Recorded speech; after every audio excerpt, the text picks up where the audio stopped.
Hai, assalamualaikum, jumpa lagi dengan saya ya. Kali ini saya lagi goreng telur dadar ya.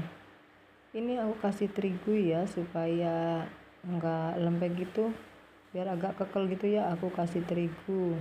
Ini telur 3, aku kasih terigu sekitar 3 sendok gitu ya. Jangan lupa dikasih muncang seledri, masako, gula dan garam. Selamat mencoba ya. Bye.